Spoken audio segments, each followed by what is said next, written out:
ஆ, இ, உ, ஏ இந்த நான்கும் சுட்டெழுத்துக்களாக பயன்படுத்தப்படுது. இந்த நான்கில் ஊ என்பது உட்புறத்தில் இருப்பதை சுட்டிக்காட்ட பயன்படுத்தப்பட்ட ஒரு சொல்லாக தற்காலத்தில் பயன்பாட்டில் இல்லாத ஒரு சொல்லாக இருக்குது. இந்த ஆ என்பது தொலைவில் இருக்கும் சொல்லை சுட்டிக்காட்ட பயன்படுத்தப்படுது. ஈ என்பது அருகில் இருப்பதை சுட்டிக்காட்ட பயன்படுத்தப்படும் ஒரு சொல்லாக இருக்குது. அதே மாதிரி ஏ என்பது வினா பொருளில் வினா சுட்டாக பயன்படுத்தப்படும் ஒரு சொல்லாக பயன்பாட்டில் இருக்குது.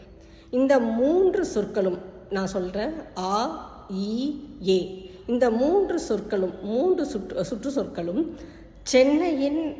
சென்னை வாசிகளின் இயல்பான வழக்காக கையாளப்படும் ஒரு சொற்களாக காணப்படுதுங்க. எந்நேரத்துக்கு நீ வீட்டுக்கு வருவ, அந்நேரத்துக்கு நீ வீட்டுக்கு வந்தால் நான் எப்படி சோறாக்குவேன், இந்நேரத்துக்கு தான் உனக்கு வீடு தெரிஞ்சுதா, இது மாதிரியாக இயல்பாக புழக்கத்தில் இருக்கக்கூடிய சுட்டு சொற்களாக தொல்காப்பிய விதிப்படி பயன்படுத்தப்படும் சொற்களாகவும் இந்த சொற்கள் இருக்குங்க. சென்னை வாசிகள் அழகாக ஆ கூட்டல் நேரம்,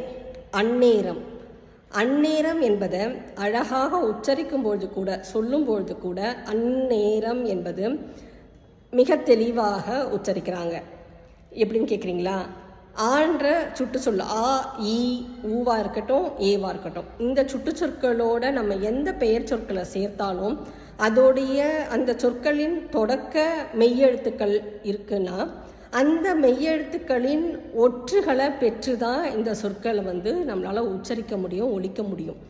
அப்படி அந்த வகையில் ஆ கூட்டல் நேரம் அந்நேரம், ஈ கூட்டல் நேரம் இந்நேரம், ஏ கூட்டல் நேரம் எந்நேரம். ஆக அந்நேரம் வந்தா, இந்நேரம் வந்தா, எந்நேரம் வந்தா அப்படின்னு ரொம்ப இயல்பாக அழகிய இலக்கண முறைப்படி வழக்கத்தில் இருக்கும் ஒரு சொல்லாக, வட்டார வழக்கு சொல்லாக இத்தகைய சுட்டு சொற்கள் பயன்பாட்டில் இருந்திருக்குங்க.